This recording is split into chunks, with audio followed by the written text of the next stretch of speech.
যদি পুণ্য অর্জন করতে এসে কেউ গল্প করেন তবে উনি পুণ্যের বদলে পাপ নিয়ে বাড়ি যাবেন।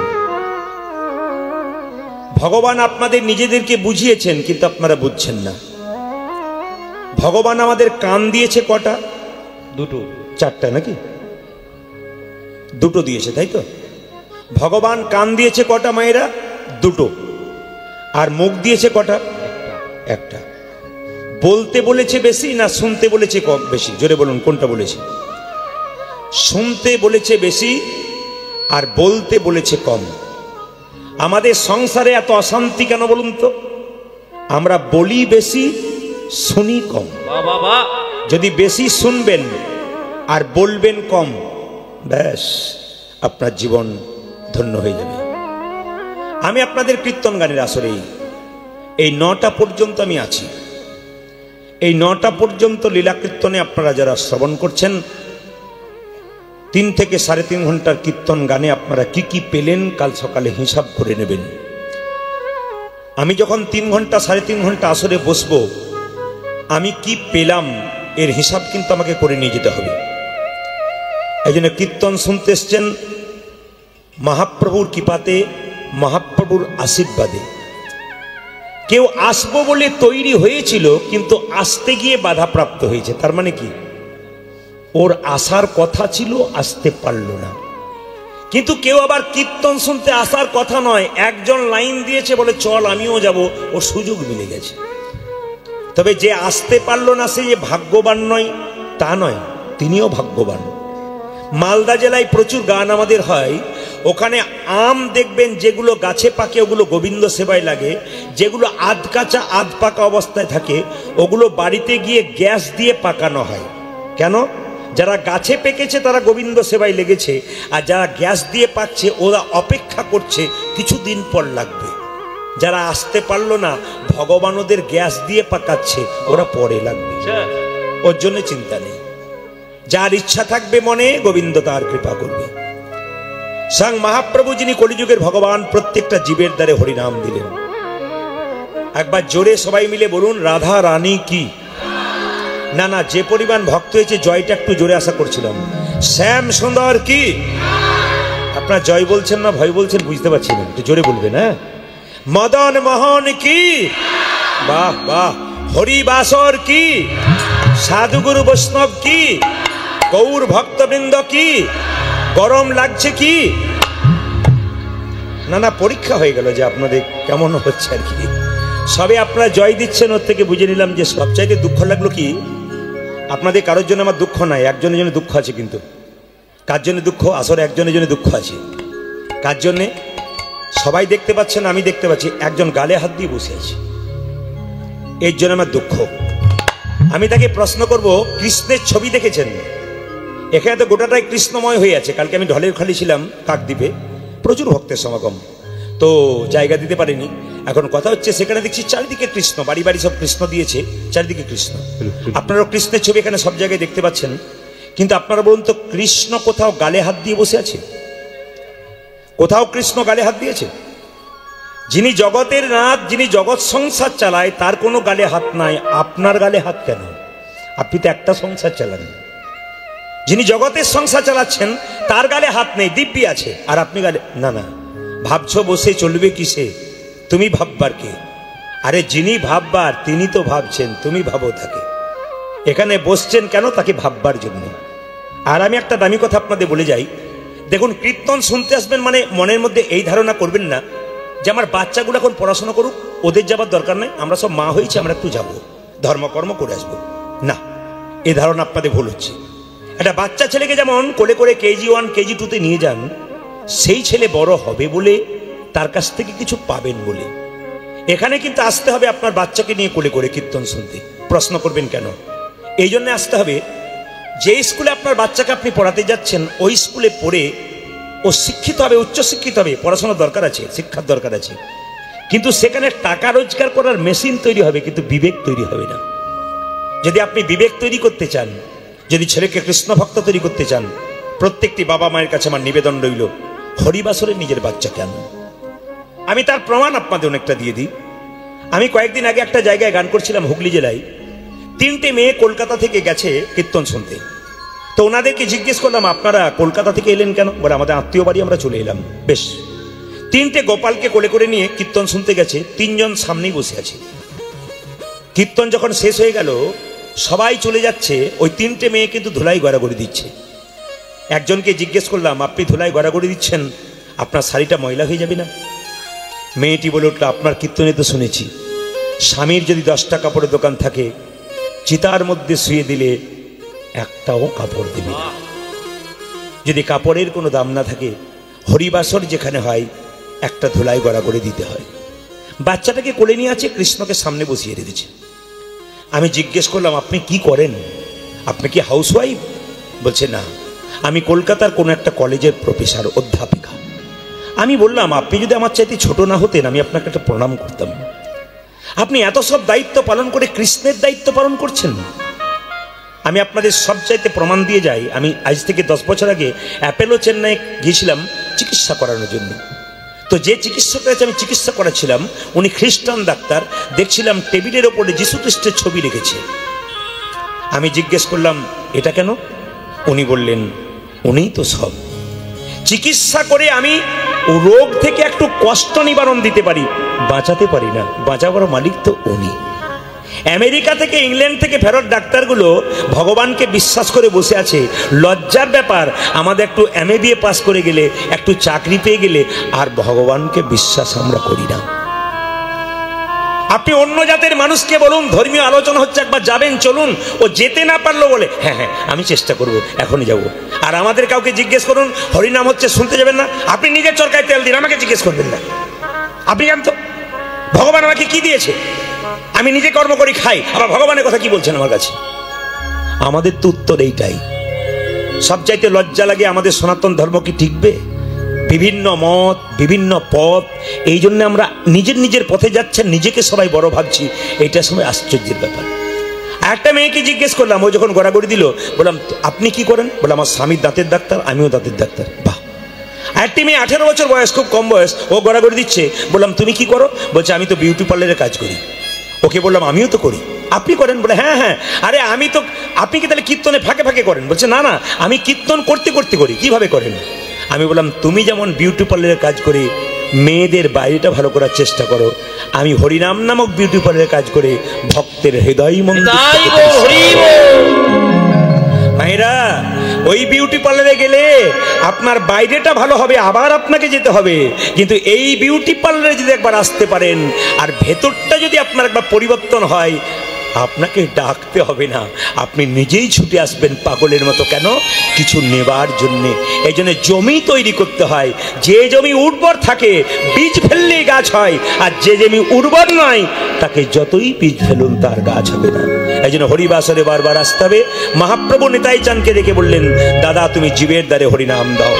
তাই প্রত্যেকটা জীবকে হরিনাম দেবে বলে নিতাই চাঁদকে ডেকে বলল, দাদা কি নয়নে দেখিবে যারে, কৃষ্ণ নামে দেবে তারে। দাদা নয়নে দেখিবে যারে, কৃষ্ণ নামে দেবে তারে। নয়নে দেখিবে যারে, কৃষ্ণ নামে দেবে তারে। নয়নে দেখিবে যারে, কৃষ্ণ নামে দেবে তারে। নয়নে দেখিবে যারে, কৃষ্ণ নামে দেবে তারে। দাদা নয়নে দেখিবে যারে, কৃষ্ণ নামে দেবে তারে। যেন জাতির বিচার করো না দাদা, যেন জাতির বিচার করো না দাদা, জাতির বিচার করো না দাদা, যেন জাতির বিচার করো না দাদা। যারে দেখবে নামে দেবে, জাতির বিচার করো না দাদা। তুমি জানি দেখিবে নামে দেবে, জাতির বিচার করো না দাদা। যারে দেখবে নামে দেবে, জাতির বিচার করো না দাদা। তুমি যারে দেখিবে নামে দেবে, জাতির বিচার করো না দাদা। এখানে কোনো ড্যান্স হাঙ্গামা ফাংশন হলে মাঝখানে একটা বাঁশের বেড়া দিতে হতো, একদিকে নারী একদিকে পুরুষ। কিন্তু হরিনাম হচ্ছে কোনো কামের ব্যাপার নাই, প্রেমের ব্যাপার।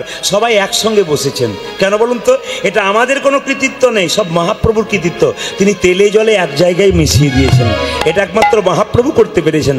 তাই নিতাই চাঁদ বলছে, যাকে চোখে দেখবো তাকে হরিনাম দেবো, যদি না নেয় দাদা প্রথমে ধরিবে হাতি, যদি না চাই নাম। দাদা প্রথমে ধরিবে হাতি, যদি না চাই নামে। প্রথমে প্রথমে প্রথমে ধরিবে হাতি, যদি না চাই নামে। দাদা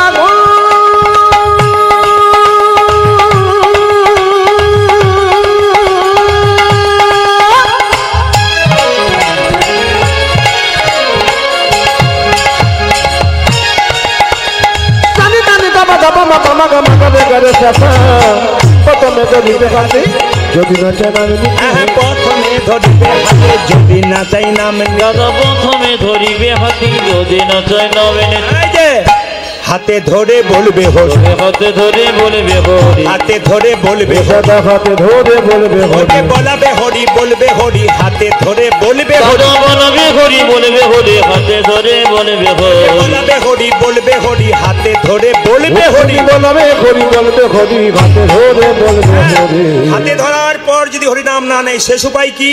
পাছে তারও লোটাইবে পাই। ও দাদা গো পাছে করো পাছে পাছে করো লোটাইবি পাও। যে পাছে তারও পাছে তারও লোটাইবে পাই। ও ওই দাদা দাদা পাছে তারো লোটা দিবি পায়ে হরি পায়ে ধরে বলবে হরি হরি হরি যে ঘরে বলবে হরি পায়ে ধরে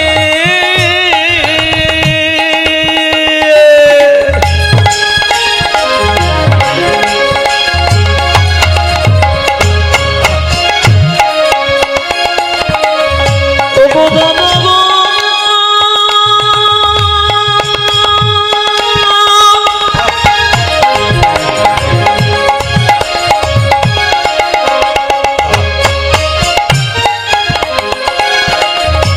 ওগো দাদা তুমি পায়ে ধরে বলবে হরি বলাবে হরি বলবে হরি পায়ে ধরে বলবে হরি। তুমি বলাবি বলি বলবি বলি পায়ে ধরি বলবে হরি বলাবি বলি বলবি বলি এই মিনতি তোমায় করি বলাবি বলি বলবি বলি এই মিনতি তোমায় করি পায়ে ধরে বলবি বলি আজ পাশে কারো লোটাইবে পাও। যার জন্যে কীর্তন, যাকে সম্মান দেবার জন্য কীর্তন, তার জন্ম সম্পর্কে না জানলে কিন্তু বড় কষ্ট হয়। আজকে মহাপ্রভুর জন্মের কথা একটু বলবো, আমি যে শাস্ত্র থেকে বলবো একটু মিলিয়ে নেবেন। আজকে যতগুলো কথা বলবো প্রত্যেকটি শাস্ত্রের রেফারেন্স দিয়ে কত নম্বর অধ্যায়ে কত জায়গায় বলা আছে পরিষ্কার করে প্রমাণ দিয়ে দেবো আপনাদের। হালকারি ভাব দাও। সবার কাছে নিবেদন রইল মায়েরা, মন দিয়ে শুনবেন। যিনি মহাপ্রভু তিনি জন্ম নিলেন সচিমাতার কোল আলো করে। প্রশ্ন করবেন কখন জন্ম নিলেন? বাংলা 1407 শতাব্দ। আমি যেখান থেকে বলছি ডক্টর শিশির কুমার ঘোষ অমিয় নিমাই চরিত। অমিয় নিমাই চরিত যদি আপনারা পড়েন তাহলে দেখতে পাবেন, যারা একটু পড়াশোনা করেন তারা দেখবেন যে তার মধ্যে মহাপ্রভুর অনেক লীলা সুন্দর করে বর্ণনা করা আছে, দারুণ দারুণ কথা বর্ণনা করা আছে। শুধু পড়তে পারলে আপনার জীবন ধন্য হবে। আপনাদের শিরাকোল নস্কর পাড়ার আসর অতীব ভদ্র আসর, অতীব বিশিষ্ট আসর। এই আসরকে সম্মান জানানো যায় এই জন্যে কারণ এখানকার শ্রোতাবৃন্দ কিন্তু খুব সুন্দর। এখানে অনেক কিছু পাওয়া যায়। কেন বলুন তো? এখানে সেবার যত্ন, এখানকার পরিবেশ, এখানকার সব কিছু খুব ভালো। অনেকগুলো আসর দক্ষিণ চব্বিশ পরগনাতে আছে। আমি অবশ্য আপনাদের দক্ষিণ চব্বিশ পরগনাতে 30টা আসর দিই। আমি মাঘ মাসে দিই 10টা, ফাল্গুন মাসে দিই 10টা, চৈত্র মাসে 10টা। কারণ আপনারা হয়তো জানেন, ইউটিউবের মাধ্যমে দেখছেন, আমি শুধুমাত্র জেলায় জেলায় নয়, রাজ্যে রাজ্যে যাই, রাজ্যের বাইরে যাই। আমি ত্রিপুরা যাই, ব্যাঙ্গালোরে যাই, ভেলোর থেকে আরম্ভ করে আপনার যেখানে প্রচুর বাঙালি আছে, বোম্বে গিয়েছিলাম, হায়দ্রাবাদ গিয়েছিলাম। প্রতিটি জায়গাতে দেখতে পাচ্ছি আমার যেন মনে হয় এটা আমি হায়দ্রাবাদে আসিনি। হায়দ্রাবাদে একটা স্টেডিয়ামে গান হচ্ছিল, আমার 35,000 মানুষ। আমি ভাবছিলাম গোটাটাই তো বাঙালি, আমি তো হায়দ্রাবাদে আসিনি, আমি মনে হচ্ছে এইখানটাতেই বাস করছি। আবার বোম্বেতে গিয়েছিলাম, এমন একটা পরিবেশে গান হচ্ছে, একবার দেখছি, আমি বাড়িতে ভিডিও কল করে দেখালাম। ওরা বলছে এ তো মনে হচ্ছে বাঙালি, এ তো বোম্বে নয়, তুমি অন্য কোথাও আছো বোধহয়। এত সুন্দর পরিবেশ তৈরি করেছে এখানকার মানুষ, ওখানে গিয়ে কীর্তন করাচ্ছে। আপনাদের কাছে নিবেদন রইল, আগামীতে আমি বিদেশেও যাব, কিন্তু আপনাদের কাছে নিবেদন রইল একটু মন দিয়ে শ্রবণ করবেন যে যেখানে বসে আছেন। কারণ আপনারা জানেন যে মহাপ্রভুর জন্ম হয়েছিল ইংরাজি 1486 খ্রিস্টাব্দে। মনে রাখবেন, ফেব্রুয়ারি মাসের 18 তারিখে। 1407 শতাব্দে ফাল্গুন মাসের পূর্ণিমা তিথিতে 23শে ফাল্গুন। সবাই লক্ষ্য করুন, 23শে ফাল্গুন জন্মগ্রহণ, ফেব্রুয়ারি মাসে 18 তারিখে জন্মগ্রহণ করেছিল। কটার সময় জন্মগ্রহণ করেছিল? সন্ধে 5:46। শুনবেন মন দিয়ে, সন্ধে 5:46 মহাপ্রভু জন্মগ্রহণ করেছিলেন। প্রশ্ন করবেন তাহলে কি তখন ঘড়ি আবিষ্কার হয়েছিল? বলে হ্যাঁ হ্যাঁ, 1486 খ্রিস্টাব্দের অনেক আগেই ঘড়ি আবিষ্কার হয়ে গিয়েছিল বলে সময়টা বলা যায়। তবে শুনে নেবেন মায়েরা, বাচ্চা জন্মের পরে যদি বাচ্চা হাত পা নাড়াচাড়া না করে, কান্নাকাটি না করে, মায়ের অবস্থা কি হয় বলুন তো? আপনারা গর্ভের মধ্যে বাচ্চাকে 10 মাস 10 দিন ধারণ করেন, কিন্তু সচিমাতা যে 13 মাস ধরে গর্ভে রেখেছিল। আপনারা 10 মাস 10 দিনের আগে যদি কোনো যন্ত্রণা বোধ করেন, কষ্ট বোধ করেন, ও তো সিজারের ব্যবস্থা করা হয়। তখন তো আর সিজার ছিল না। 13 মাস পর, 13 মাস পরে গর্ভ থেকে জন্ম নিয়েছিলেন আমার মহাপ্রভু। মায়েরা যখন জন্ম নিলেন, হাত পা নড়াচড়া করছে না, কান্নাকাটি করছে না, মায়ের অবস্থা কি হয়? মা তখন মনে মনে ভাবছে, ছেলেকে নিয়ে আমি কি করব। কত দুঃখ জানেন সচিমাতার। 8টা মেয়ে মরে গিয়েছিল গো, তারপর একটা ছেলের জন্ম হয়েছিল, তার নাম বিশ্বরূপ। সে একদিন মাঝ রাত্রিতে সন্ন্যাস নিয়ে চলে গেল। এরপর তার একমাত্র ধন হচ্ছে নিমাই। এই নিমাই যদি মৃত্যু হয়ে যায়, এই ছেলে যদি মরে যায়, তাহলে আমি কি নিয়ে বাঁচব? একমাত্র মায়েরা জানে গর্ভে সন্তান ধারণ করার কত যন্ত্রণা। আমি পরশু তারিখে যেখানে ছিলাম সায়েন্স সিটিতে, যার বাড়িতে ছিলাম তাকে দেখলাম, সেই মেয়েটি খালি বাঁ হাতে খাচ্ছে, বাঁ হাতে দিচ্ছে, ডান হাতটা ব্যবহার করছে না। ওকে জিজ্ঞেস করলাম, দিদি তোমার কি ডান হাতে কোনো সমস্যা আছে? বলে না গো, এ ডান হাত আমি একজনকে দিয়ে বসে আছি। বলে কাকে দিয়েছো? এ ডান হাত আমি ভগবানকে দিয়েছি। বলে কেন? আমার 12টা ছেলে মরে গিয়েছিল পর পর পর পর। মহাপ্রভুর চরণে কেঁদে বলেছিলাম, প্রভু এবার যদি আমার সন্তান জীবিত থাকে, আমি আমার ডান হাতটা তোমার জন্য দিয়ে দিলাম। আমার বাঁ হাতে আমি খাবো, বাঁ হাতে সব করব, তোমার সেবা যত্ন যা কিছু দরকার সব আমি ডান হাতেই করব। এমনও মা পৃথিবীতে আছে যার সন্তানের জন্য তার ডান হাতটা চিরকালের জন্য বিসর্জন দিতে পারে। এই কীর্তনের মাধ্যমে শুনতে পাবেন। আপনাদের বিচার করতে হবে কথাগুলো। সচিমাতা যখন দেখলো ছেলে হাত পা নাড়াচাড়া করছে না, কান্নাকাটি করছে না, 8টা মেয়ে মরে গেল, তারপর ছেলেটা তো চলে গেল বিশ্বরূপ সন্ন্যাস নিয়ে, এখন আমি কি করব? পাড়ার মেয়েরা বলল, সচি তোদের বাড়িতে তো নিম গাছ আছে। বলে হ্যাঁ, আতুর ঘরটা নিম গাছের নিচে কর। তাহলে কি হবে?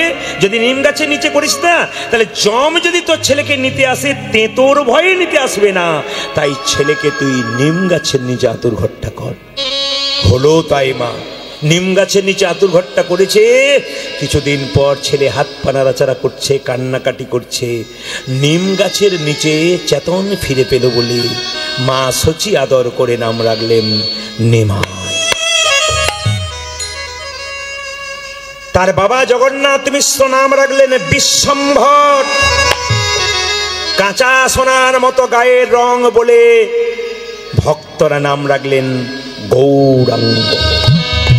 আবার লক্ষ্য করবেন, কেশব ভারতীর কাছে সন্ন্যাস মন্ত্র নিলেন, নাম হলো শ্রীকৃষ্ণ চৈতন্য প্রভু। শ্রীকৃষ্ণ চৈতন্য প্রভু, শ্রীকৃষ্ণ চৈতন্য প্রভু, শ্রীকৃষ্ণ চৈতন্য প্রভু। প্রতিটি নামের ব্যাখ্যা আছে। শ্রী মানে কি? শ্রী মানে কি? সুন্দর। কৃষ্ণ মানে কি? আকর্ষণ। চৈতন্য মানে কি? চেতনা। যিনি প্রত্যেকটা জীবের মাঝে কৃষ্ণ নামের চৈতন্য জাগাবেন, তিনি হচ্ছেন শ্রীকৃষ্ণ চৈতন্য মহাপ্রভু। আপনারা যারা কীর্তন শুনতে এসছেন, অনেকেই জানেন আপনাদের একটা করে রাশি আছে। কিন্তু আপনাদের রাশি আছে। আমি প্রদীপ পাল, আমার রাশি হলো কন্যা রাশি। আপনাদের দেখবেন অনেকের অনেক রাশি আছে, মানে বিভিন্ন রাশিতে আপনারা জন্মগ্রহণ করেছেন, একটা একটা করে রাশি। ভগবান মহাপ্রভুর রাশি কি? সিংহ রাশি। মহাপ্রভু পূর্ব নক্ষত্র ফাল্গুনিতে জন্মগ্রহণ করেছিলেন। সবাই লক্ষ্য করুন মায়েরা, কোন দিন জন্মগ্রহণ করলেন? আগামী পরশু তারিখে দোল পূর্ণিমা, সেই দিন মহাপ্রভু জন্মগ্রহণ করলেন। আচ্ছা আচ্ছা আচ্ছা আচ্ছা মায়েরা, আপনাদের দক্ষিণ চব্বিশ পরগনাতে আমি দেখতে পাই কিনা জানি না, দোলের সময় তো সব বছর এদিকে ডেট দিতে পারি না। এক একটা জায়গাতে এক এক এলাকাতে আমরা দিই। গত বছর যেন আমি মুর্শিদাবাদ, নদিয়া, মালদা দিকে দিয়েছিলাম, এই বছর এদিকে দিলাম, আগামী বছর হয়তো আবার অনেক দিক থেকে লাইন চলছে, সেদিকে হয়তো হয়ে যাবে। একটা একটা রাস্তা ধরে দিই। এদিকে যেমন আমি 10 দিন পর পর পর পর আছি, তারপর 10টা এদিকে নিয়েছি, আবার এখান থেকে নিয়ে 2টো ছুটি দেখে আবার চলে যাবো মালদা, নদিয়া, ওই সাইডটায় চলে যাবো। একটা একটা করে আমরা সিরিয়াল করে নিই। তা আপনাদের কাছে নিবেদন রইল যে যেখানে বসে আছেন, দোল পূর্ণিমার দিনে আপনাদের বাড়িতে মাছ মাংস হয় তো? হ্যাঁ, সত্যি কথাটা বলবেন। না না, মাছ মাংস হয়তো বলাতে 2-4 জন এরকম করেছিল। আপনাদের হয় না? দেখুন এখানে হচ্ছে বলে বলেন না, কিন্তু আমি দেখেছি আপনাদের বাজারে দোল পূর্ণিমার দিনে, সব বাজারে কথা বলছি না, আর সেই দিনটাতে লোকে বলে আজকে খাবো না তো কবে খাবো, আজ তো দোল। ও বেটা বুঝলোই না আজকে কি। আপনাদের কাছে করজোড়ে নিবেদন রইল, দোল পূর্ণিমার দিনে মহাপ্রভুর জন্ম, সেই দিনটা বাড়িতে যে মাছ মাংস পেঁয়াজ রসুন খায়, তার মতো অধঃপতন জীবনে আর কারো নাই। হিন্দু সমাজে সনাতন ঘরে জন্মগ্রহণ করেছেন আপনি, আপনাকে মাথায় রাখতে হবে অন্তত বিশেষ বিশেষ কিছু কিছু দিন আপনাকে নিরামিষ খেতে হবে, আপনার জীবন সুন্দর হবে। আচ্ছা মায়েরা, হোলি পূর্ণিমা, তাই তো পরশু তারিখে, জোরে বলবেন। আচ্ছা হোলি পূর্ণিমা, হোলি নাম হয়েছিল কেন? কারো জানা আছে? আপনাদের বলে দিই। ভক্ত প্রহ্লাদ হচ্ছে হিরণ্যকশিপুর সন্তান। ভক্ত প্রহ্লাদকে মারবার জন্যে অনেক চেষ্টা করলো। ভক্ত প্রহ্লাদের বুকে একটা পাথর বেঁধে দিল, তাকে জলের মধ্যে ডুবিয়ে রাখলো। 7 দিন পরে যখন ভক্ত প্রহ্লাদকে ওঠাচ্ছে, ভক্ত প্রহ্লাদকে তার বাবা জিজ্ঞেস করলো, বাঁচলি কি করে? ভক্ত প্রহ্লাদ বলল, আমি বেঁচে গেলাম কেন জানো? কৃষ্ণ নাম করতে করতে পাথরটা হালকা সুলের মতো হয়ে গেছে। এক কাজ কর, কয়া ধুকে তার মাকে ডেকে বললো, এক কাজ করো, তুমি তোমার ছেলের মুখে বিষের নাড়ু তুলে দাও। মা কয়াধু কেঁদে কেঁদে বলছে, আমি যদি মা হয়ে ছেলের মুখে বিষের নাড়ু তুলে দিই, তবে লোকে আমাকে মা বলবে না, কলঙ্কিনী বলবে, রাক্ষসী বলবে। কিন্তু ওরে ওরে প্রহ্লাদ, তোর বাবা যে জল্লাদ রে, তুই এক কাজ করে এই নাড়ু তুই গ্রহণ কর, আমি মা হয়ে তোকে কেমন করে দেবো। ভক্ত প্রহ্লাদ বলছে, মা কৃষ্ণ নামে বিষের নাড়ু অমৃত হয়ে যায়, হয়েছিল। ভক্ত প্রহ্লাদকে পাহাড় থেকে ফেলে দেওয়া হয়েছিল, তবু তার মৃত্যু হলো না। বাবা জিজ্ঞেস করলো, তোর মৃত্যু হলো না কেন? ভক্ত প্রহ্লাদ কেঁদে কেঁদে বলল, বাবা মুকং করতি বাচলং পুঙ্গুল্লঙ্গতে গিরিম যৎকৃপাতম হম বন্দে পরমানন্দ মাধবম। ভগবানের কৃপা হলে ঘোড়া পাহাড় ডিঙিয়ে যেতে পারে, অন্ধ চোখে দেখতে পারে, আমার কিচ্ছু হয়নি।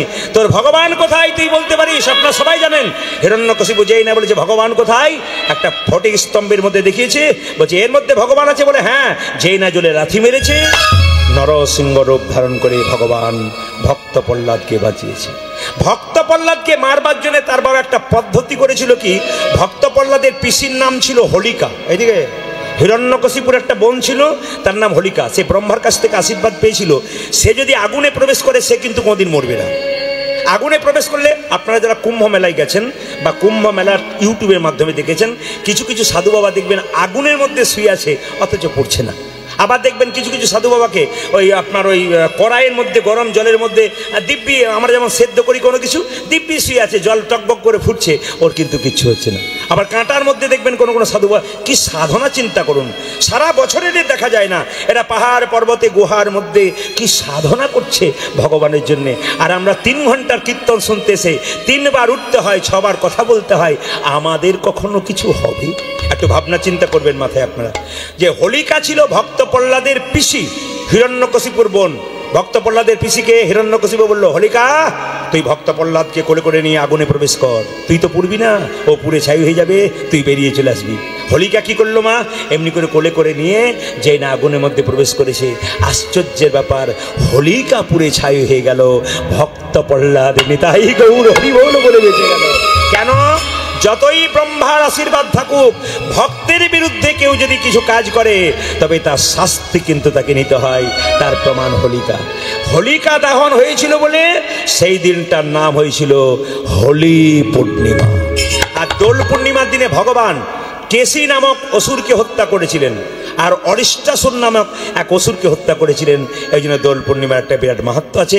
আগামী পরশু তারিখে দোল পূর্ণিমা, সেদিন তো আমার গান আছে জয়নগরে।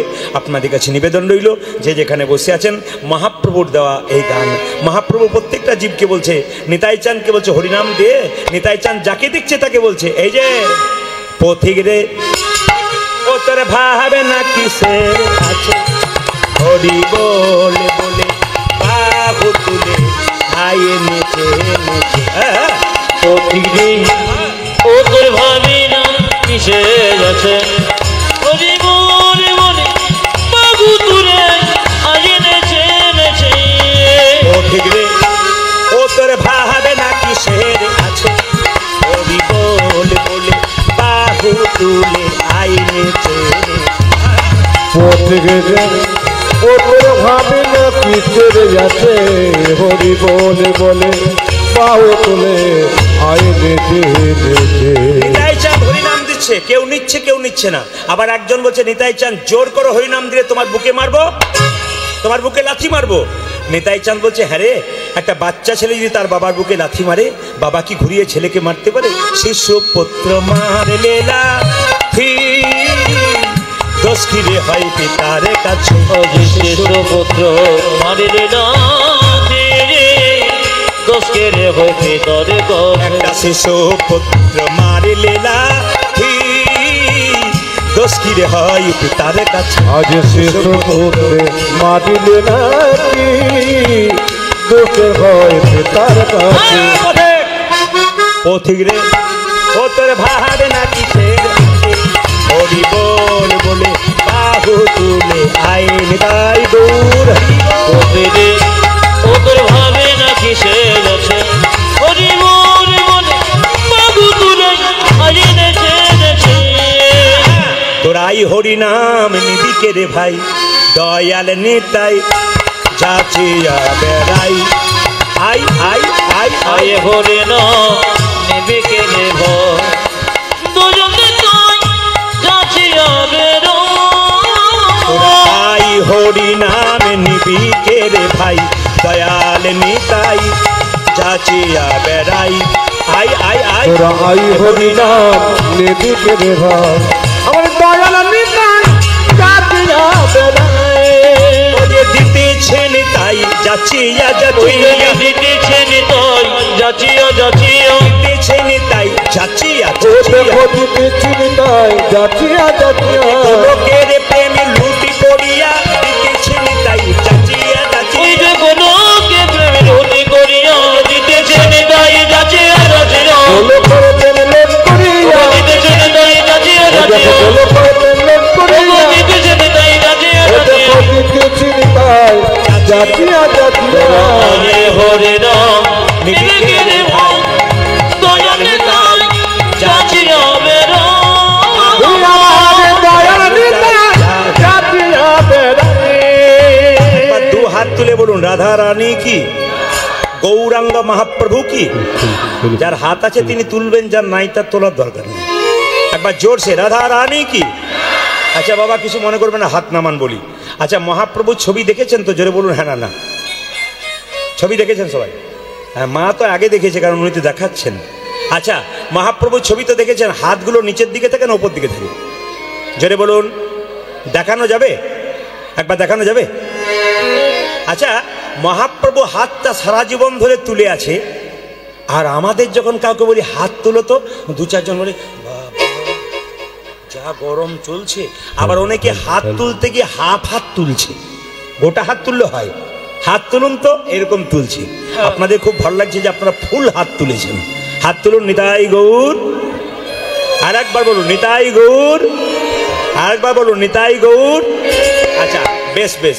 এই মহাপ্রভু হাতটা তুলে আছে দেখে একজন ভক্ত জিজ্ঞেস করলো, ঠাকুর তুমি যে হাতটা তুলেছো তোমার হাতে ব্যথা হয় না? বলে ব্যথা আবার হয় না? বলে তাহলে নামাও। বলে কি করে নামাবো? তোরা তুলছিস না তাই নামাচ্ছি না, একবার নামাও।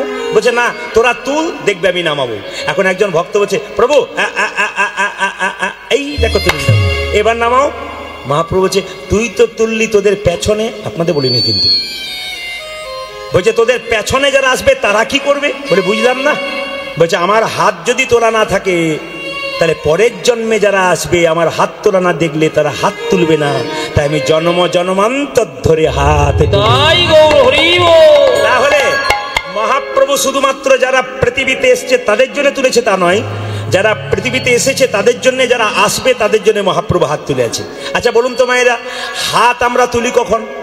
এ টোটো দাদা এ নস্কর পাড়ায় কীর্তন হবে, একবার যাবে এই যে হাত তুলি। আর হাত তুলি কখন বলুন তো? যখন কেউ জলে ডুবে যায় উঠতে পারে না, তখন দেখবেন খালি এরকম এরকম করে করে। কেন বলুন তো? যদি কেউ দেখতে পায় তাহলে হাত তুললে কিছু করতে পারি। আর হাত তুলি কখন? হাতের মধ্যে যখন কোনো বোঝা নেই। আচ্ছা বলুন তো সত্যি করে, মহাপ্রভু কি জলে ডুবে গিয়েছিল? জোরে বলুন। না না হ্যাঁ হুঁ কিছু বলুন, কোনো অসুবিধা নেই। জলে ডুবে গিয়েছিল? আচ্ছা মহাপ্রভু হাতে কি কোনো বোঝা ছিল? আপনারা দু চারজন কিন্তু বুদ্ধিমান আছে, চুপ করে আছে। কেন? চুপ থাকাটাই বুদ্ধিমানের কাজ। যা বলবেন উনি বলুন। না না এটা বললে হবে না, আপনাদের হা হু দিতে হবে। কি বললাম? হাত তুলে আছে মহাপ্রভু, হাতে কোনো বোঝা নিয়েছে। প্রশ্ন করবেন দেখতে পাই না কেন? ও মায়েরা যে চোখে ইউটিউব ফেসবুক দেখেন সেই চোখে মহাপ্রভুকে দেখা যায় না। মহাপ্রভুকে দেখতে গেলে আপনার 3 নম্বর চোখের দরকার আছে। 3 নম্বর চোখ কোনটা? ডান চোখ, বাম চোখ, আর গুরুদেবের কাছ থেকে একটা চোখ পাওয়া যায়, এই চোখটার নাম হচ্ছে জ্ঞান চোখ। যার একবার জ্ঞান চক্ষুদয় হয়েছে তার আর চিন্তার কোনো দরকার নেই। সবাই লক্ষ্য করবেন, যে যেখানে বসে আছেন মন দিয়ে শুনবেন, একবার মন দিয়ে। মহাপ্রভু হাতটা তুলে আছে, বোঝা নিয়ে আছে, দুই দেখতে পাচ্ছেন না কেন? বলছে এক ট্রাক বালিতে যদি 1 হাত চিনি ছুঁড়ে দেওয়া যায় আর চিনি আর বালি যদি একসঙ্গে মিশিয়ে দেওয়া যায়, চিনিকে কি কেউ চিনিতে পারে 1 ট্রাক বালিতে? জোরে বলবেন হ্যাঁ না পারে? হ্যাঁ হ্যাঁ, আপনারা ঠিক বলেছেন। একজন বলেছে ঠিক, আর 2-4 জন বলা বলি করছে তুই বলো বলে তুই বল। না না, কাউকে বলার দরকার নেই, উনি বলেই দিয়েছেন। 1 ট্রাক বালিতে যদি 1 হাত চিনি ছুঁড়ে দেওয়া যায় আর চিনি আর বালি যদি একসঙ্গে মিশিয়ে দেওয়া যায়, চিনিকে কি কেউ পারে চিনিতে 1 ট্রাক বালিতে? মায়েরা মাথা নাড়াচ্ছেন, কেউ পারে না। পিপিলিকা পারে চিনিকে চিনিতে 1 ট্রাক বালিতে। পিপিলিকার মতো যারা গৌর ভক্ত, যারা গৌর অন্তর্গত প্রাণ, একমাত্র তারাই মহাপ্রভুকে দেখতে পারে। এই জন্য আপনাদের বলবো, বাবা, যদি হৃদয়টাকে কেউ গৌর গৌর করতে পারে তাহলে কিন্তু সে অবশ্যই মহাপ্রভুর দেখতে পায়। হ্যাঁ হ্যাঁ, হাত তুলে আছে, কিছু নিয়ে আছে, কি করে বুঝবেন? নস্কর পাড়ায় কীর্তন হচ্ছে, মেয়ে বাবাকে ফোন করছে, বাবা কীর্তন হবে এসো। বাবা তো মেয়ের জন্য অনেক কিছু নিয়ে এলো, সব কিছু মেয়ে খেলো, কিন্তু মেয়ের জন্য বাবা এমন একটা জিনিস নিয়ে এলো যেটা মেয়েও দেখতে পেলো না, বাবা দেখতে পেলো না, শুধু অনুভব করলো। কি বলুন তো? মেয়ের জন্যে বাবা প্রেম আর ভালোবাসা নিয়ে এলো, ওটা দেখতে পাওয়া যায় না, অনুভব করা যায়। মহাপ্রভু হাতটা তুলে আছে কেন? তিনি প্রেমের বোঝা নিয়েছেন। কার জন্যে? আমাদের জন্যে, কেউ যেন দেখতে না পায়। তাই প্রত্যেকটা জীবকে নিতাই চান, আর মহাপ্রভু বলছে তোরা প্রেম নিবিয়াই, তোরা প্রেম নিবিয়া, তোরা প্রেম নিবিয়াই বদন ভরে বল রে হরি বল। তোরা প্রেম নিবিয়া, তোরা প্রেম নিবিয়া বদন ভরে বল রে হরি বল।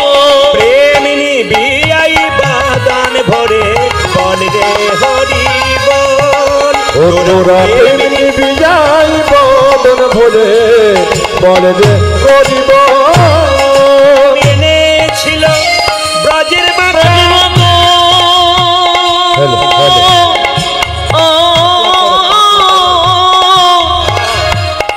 গৌরী গুণ এ প্রেমী এনেছিল, এনেছিল গৌর গুণধাম।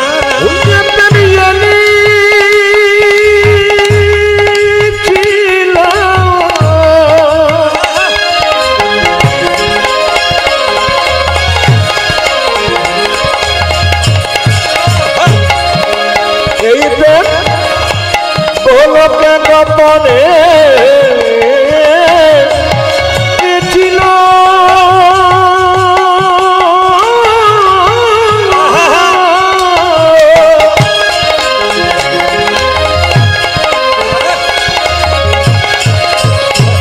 ওই প্রেম এনেছিল ব্রজের বাঁকা গৌর গুণধাম। প্রেম নিবিয়াই বদন ভরে বল রে হরি বল। তোরা প্রেম নিবিয়া বদন ভরে বল রে হরি বল। এবার হরি বল বলে নাচ বাহু তুলে, একবার হরি বলি বলি নাচ বাহু তুলে। হরি বল বলে নাচ বাহু তুলে। এবারে হরি বলি বলে নাচো বাবু তুলে। তুলে তুলে যাবে প্রতাপে জ্বালা, বল রে হরি বল। তোরে তোরে যাবে প্রীতম জন,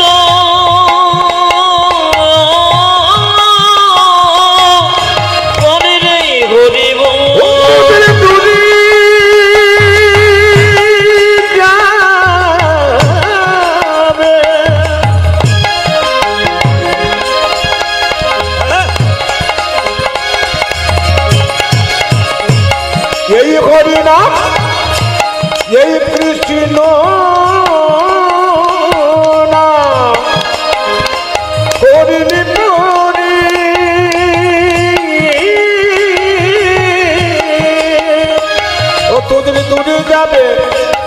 বিজালা বলে বলিব প্রেম নিবিয়াই বদন ভরে বলে রে নিতাই গৌর হরি প্রেমিনী বিজয় বদন ভরে বলে রে হরি তোর প্রেমিনী বেলায় বদন ভরে বলে রে বলিব গৌরাঙ্গ মহাপ্রভু কি, শ্যাম সুন্দর কি। মায়েরা দয়া করে কীর্তনের আসলে কিছু মনে করবেন না, চেক করো না মাঝে মাঝে একবার করে মাথা দিয়ে আপনার সবাই জয় দিচ্ছেন। একবার জোরে উলুধ্বনি দিন, নিতাই গৌর হরি হরি হরি হরি। শ্রী গৌরাঙ্গ প্রেমের ঠাকুর প্রেম বিলাতে এলো নদী যাই। শ্রী গৌরাঙ্গ প্রেমের ঠাকুর প্রেমে বেলাতে এলো নদী। শ্রী গৌরাঙ্গ প্রেমের ঠাকুর প্রেম বিলাতে এলো নদী যাই। শ্রী গৌরাঙ্গ প্রেমের ঠাকুর প্রেম বিলাতে এলো রাধা প্রেমে করা তনু রাধা প্রেমে করো কোন রাধা প্রেমে করা তনু রাধা প্রেমে করা তনু অন্তরে যার শ্যামরাই রাধা প্রেমে করো কোন অন্তরে জন শ্যামরঙ্গ রাধা প্রেমে করা তনু অন্তরে যার শ্যামরাই রাধা প্রেমে করা তনু অন্তরে যান শ্রী গৌরাঙ্গ প্রেমের ঠাকুর প্রেম বিলাতে এলো নদী। উলধ্বনি সে গৌরাঙ্গ প্রেমের প্রেমে বিনোদে এলো নদী। গৌরাঙ্গ প্রেমের ঠাকুর প্রেম বিলাতে এলো গৌরাঙ্গ মহাপ্রভু কি জয়।